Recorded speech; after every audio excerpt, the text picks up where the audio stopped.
යාළුවනේ මං අද අරගෙන ආවේ ටිකක් අමුතු විදිහේ වීඩියෝ එකක්. මේ සිදුවීම විද්‍යාත්මකව පවා ඔප්පු කිරීමට නොහැකි වූ සත්‍ය අභිරහස් සිදුවීමක්. එහෙනම් අපි බලමු මොකද්ද මේ සිදුවීම කියලා. වරක් බෝයින් 727 ගුවන් යානයක් මියාමි ජාත්‍යන්තර ගුවන් තොටුපළට ගොඩ බෑමට සැරසුණේය. එයින් පසු සදහට මතුරු දහන් විය. මා එසේ පවසන්නේ ඒ සම්බන්ධ සියලු තොරතුරු නැවත නැවතත් සනාථ කිරීමෙන් පසුව බව ඔබට පසක් කිරීම මාගේ යුතුකම නිසාවෙනි. එම සිද්ධියට සම්බන්ධ වූ පුද්ගලයන් සමග මම කතා බස් කෙලිමි. ගුවන් කපිතාන්වරුන් පර්යේෂණය සඳහා ආධාර කළ මගේ මිත්‍රයන්, ෆෙඩරල් ගුවන් ගමන් පාලනාධිකාරියේ නිලධාරිවරුන්, පරීක්ෂකවරුන් ලැයිස්තුවක්ම සමග මම කතා කෙලිමි. කඩදාසි මත සියල්ල සටහන් කිරීමට ප්‍රථමයෙන් මේ සියලු තොරතුරු මම එක්තැන් කළෙමි. එම සිද්ධිය වූයේ මෙසේය. ජාතික ගුවන් සේවයේ බෝයින් 727 ගුවන් යානය ෆ්ලොරිඩාවේ මියාමි ජාත්‍යන්තර ගුවන් තොටුපළ වෙත ගොඩ බෑම සඳහා දිගු දුරක් ගෙවාගෙන පැමිණෙමින් සිටියේය.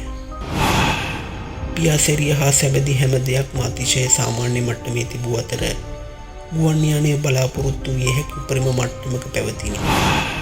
ගුවන් ට්‍රැෆික් පාලන මැදිරියෙන් පැමිණෙන ඇමතුම්, අදෘශ්‍යමාන කොරිඩෝර වලින් නිකුත් වන විධානයන් නියමුව අකුරටම ක්‍රියාත්මක කළෝය. මියාමි රේඩාර් පද්ධතියෙහි 727 සහ සෙසු යානා පිළිබඳ දත් සටහන් විය. හදිසියේම රේඩාර් තිරය මත බ්ලිප් සලකුණක් හෙවත් කුඩා තිතක් සටහන් කරමින් ගුවන් යානයෙහි ඉලෙක්ට්‍රෝනික දර්ශනය නතුරු දහන් විය. එයට හේතු මෙසේ විය හැක. බෝයින් යානයේ ට්‍රාන්ස්පෝන්ඩර් පද්ධතියේ විදුලි බිඳ වැටීම හෝ සම්පූර්ණ රේඩාර් පද්ධතිය හදිසියේ ක්‍රියා විරහිත වීම එක් හේතුවකි. මියාමි සිට එන රේඩාර් සංඥාව ලබාගෙන එයට ප්‍රතිචාර දක්වන ට්‍රාන්ස්පෝන්ඩරය බෝයින් යානයේ කාර්ය මණ්ඩලයේ කෙනෙකු විසින් හදිසියෙම විසන්ධි කිරීම තවත් හේතුවකි. නොවේසේ නම් එහි අර්ථය බෝයින් යානයේ කඩා වැටීමද? එසේත් විය හැක. අනුගමනය කළ යුතු මංතීරයෙන් බැහැර වී යම් කිසි නොදන්නා හේතුවක් නිසා වගුරක ස්වභාවය ඉසිලු මියාමි තොටුපළේ බටහිර අර්ධයට එය කඩා වැටුණා වීමටද පුළුවන. එසැනින් අනතුරු අඟවන සංඥානාද විය.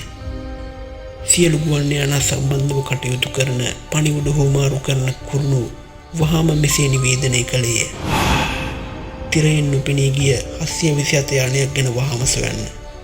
නියමුව කිසියම් සලකුණක් තිබේදැයි සුපරීක්ෂාකාරී වූහ. ලෝහයේ වැදී පරාවර්තනය වන සූර්යාලෝකයක් නැතහොත් විටින් විට දැල්වන බ්‍රහ්මේක්ෂයක්, එසේත් නැත්නම් දීප්තිමත් කිනිසුළු නැගෙන දුමක් නැත. එය අතුරුදහන්ව සිටියාය. මියාමි සංඥා තොටුපළ විසින් වෙරළාරක්ෂක භටයන්ට සහ අනෙකුත් ගලවා ගැනීමේ බලකායන්ටද සිද්ධිය පිළිබඳ දැනුම් දෙනු ලැබිය. පොළොවෙන් ඉහළ නැගි චොපර් යානා බෝයින් 727 අවසානයේ දුටු ගුවන් පිහිටුම වෙත ළඟා විය. කිසිවක් හමු නොවිය. ඉන්පසුව රේඩාර් තිත මැකී ගොස් හරියටම මිනිත්තු 10කට පසුව රේඩාර් පද්ධතිය ඉදිරියේ රැස් වී විස්මයෙන් මුවායා සිටින පිරිසක් අභියස එම තිත යළිදු දිස්වන්නට පටන් ගත්තේය. එය නැවත දිස්වීම අතිශය අසම්භව්‍ය විය. බෝයින් 727 යානය අතුරුදහන් වී මිනිත්තු 10ක් ගත වී තිබූ අතර එය නැවත දිස්වූයේ කිසිදු එහා මෙහා වීමකින් තොරව එම ස්ථානයෙන්මය. 727 යානයේ නියමුවා අත්‍යන්ත ලෙස නිවුණු පැහැදිලි කටහඬකින් මියාමි පාලක මධ්‍යස්ථානයේ අමතමින් සිටියේ. ඔහුගේ වදන්වල හෝ ස්වරයේ කිසිදු අමුතු බවක් ගෑවී නොතිබිණි. ඒ වන විටත් ඇතිගෙන සිටි රේඩාර් ක්‍රියාකරු තවත් සමීපයට එන ලෙස 727 යානයට උපදෙස් දී ගොඩබෑම සම්පූර්ණ කිරීම සඳහා පිළිපැදිය යුතු උපදෙස් මාලාවද ලබා දුන්නේය. 727 යානය පහත් වී ධාවන පතේ ලෙස්සා ගොස් ඉතා සාමාන්‍ය ලෙස නතර වූයේ. යානය ගොඩබෑම සඳහා පාලන මධ්‍යස්ථානය විසින් තෝරා දී තිබුණේ ප්‍රධාන ගේට්ටුවට එපිටින් වූ කොටසකි. ඒ තැන නතර කරත්ම ෆෙඩරල් රහස් පරීක්ෂකයෝද නිලධාරියෝද යානයට වහාම කඩා පැන්නහ. ප්‍රතිඵලය වූයේ ඔවුන්ගෙන් එකෙකුටවත් සිතූ තරම් වේගයෙන් යානය තුළට ඇතුළු වීමට නොහැකි වීමයි.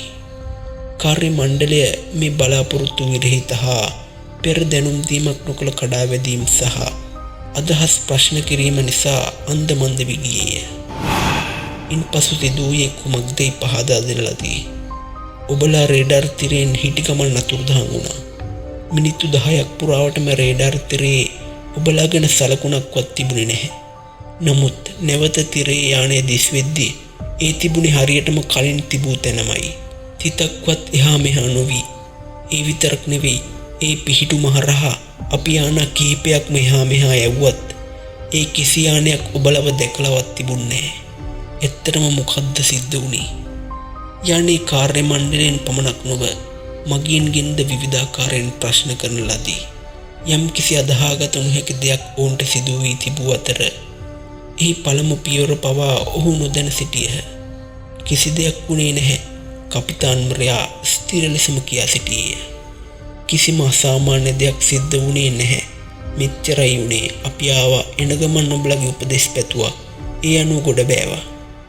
පණිවුඩ හෝමාරු කිසිම විටක බිඳ වැටුනේ නැද්ද? කොහෙත්ම නැහැ. එයින් සිදුවුණේ කිසි දිනක විසඳිය නොහැකි තවත් ප්‍රහේලිකාවකට දොරගුළු විවරවීම පමණකි. යානා කාර්ය මණ්ඩලයේ සේවකයෙක් සිය අත්ඔරලෝසුව දෙස බැලීය. ඉන්පසු ඒ සිය සෙසු සගයන් සමගද ඊටත් පසුව යානයේ සිටි සියලුම දෙනා සමගද සසඳා පරීක්ෂා කර බැලීය. ඒ සියල්ලම ගැලපුණි. එකම වේලාවක් ඒවා පෙන්නුම් කළේය. නමුත් බෝයින් 727 යානයේ තිබූ ඒ හැම ඔරලෝසුවකම වේලාව පොළොවේ වේලාවට වඩා විනාඩි 10ක් පිටුපසින් විය. එම මිනිත්තු 10 තුළ ගුවන් යානයට කුමක් සිදු වීද? කිසිවෙක් නොදත්ත. ඒ අතුරුදහන් වූවාද? කිසිවෙක් නොදත්ත. ඊට සිදුවේ කුමක්ද? කිසිවෙක් නොදත්ත. මේ සිදුවීම පිළිබඳව ඔබගේ අදහස් පහලින් කමෙන්ට් කරන්න. වීඩියෝ එක හොඳ නම් සබ්ස්ක්‍රයිබ් කරන්න, ලයික් කරන්න, ෂෙයා කරන්න. එහෙනම් තවත් මේ වගේ අභිරහස් වීඩියෝ එකකින් නැවත හමුවෙමු.